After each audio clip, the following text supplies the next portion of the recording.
Okay, let's unpack this. We're doing a deep dive today into the Pipnotic supply and demand tools. That's right. We're really looking at two main things for you. How effective are they, for potential profits?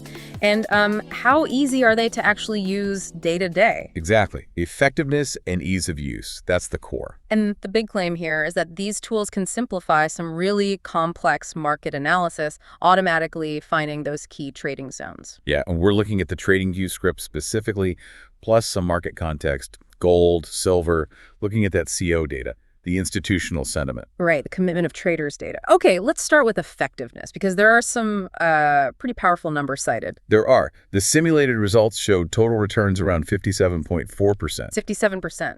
Over how many trades? Over 200 trades, using their automated buy and sell zones. Okay, 57% is a huge number, but hang on a second, simulated results. Paper trading.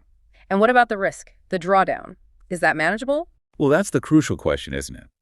The performance comes down almost entirely to the risk-to-reward ratio. Which is? The average winner is making about 3.88R to 4R compared to the loser. So winners are like 4 times bigger than losers on average. 4R winners. Yeah. But here's the catch, and it's a big one. You have to be prepared for losing streaks, potentially long ones. How long are we talking? Well, the data suggests maybe 6, 9, even up to 15 losses in a row. 15! Ouch! Exactly. You need to know that one big winner can cover all those losses, but you have to be able to, stomach a drawdown emotionally. If you bail after 5 losses, that 57% means nothing to you.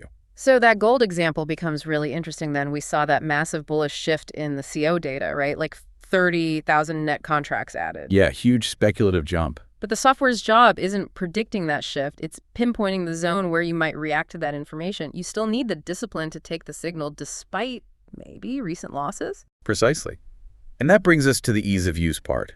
How does it actually help a trader execute? Okay, so the first point is the automation. It finds the zones for you. Right. And our sources suggest it's doing a remarkable job at that. It handles analysis that could otherwise take, hours of careful chart work. And then there are the practical tools, like the alarms. This seems key for ease of use. It is. You can identify a high probability zone, maybe like that $3,580 gold zone mentioned, set an alarm, and then you wait. You don't have to be glued to the screen. Exactly. The zone might be valid for hours, maybe even days. It gives you breathing room to prepare instead of constantly monitoring. That significantly reduces screen time. Makes sense. What about that HTF bars tool? How does that fit in? Yeah, the higher time frame bars, that's sort of an unsung hero for context, I think. How so? It lets you see structure from, say, the 4-hour or the daily chart directly onto your maybe hourly chart. Oh, okay. So you see the bigger picture without constantly switching time frames. Exactly. It cuts down on information overload, keeps the relevant context right there. Super efficient. So all these tools, the effectiveness, the ease of use, they seem to point towards a specific trading philosophy. They do. It moves away from trying to perfectly pick the bottom or top. That's often called a poor man's game, just guessing with limit orders. Right. So what's the alternative it supports? Waiting for confirmation. Waiting for the price to show its hand, as they say. Okay, like in that GBP USD strategy example. Walk us through that. Sure. So price enters a demand zone identified by the tool. But you don't just buy there. No limit order. No, you wait. Price might move sideways, then critically it often explores below the previous low. That's hunting for liquidity, often trapping retail traders. Okay, the stop run. Yeah. Then you need to see it snap back strongly upwards. That shows the accumulated bids, the institutional support stepping in. And that's the confirmation. That strong rejection, yes.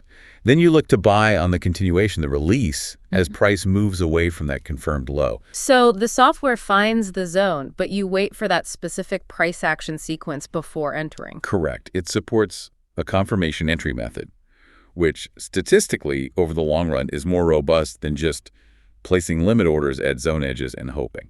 It makes sense. It shifts the focus from prediction to reaction based on clear evidence. And that really leads to the final takeaway, maybe the most important point for you listening. Which is? Even with these impressive stats, the 4R winners, the automated tools making it easier, the whole thing hinges on faith and discipline.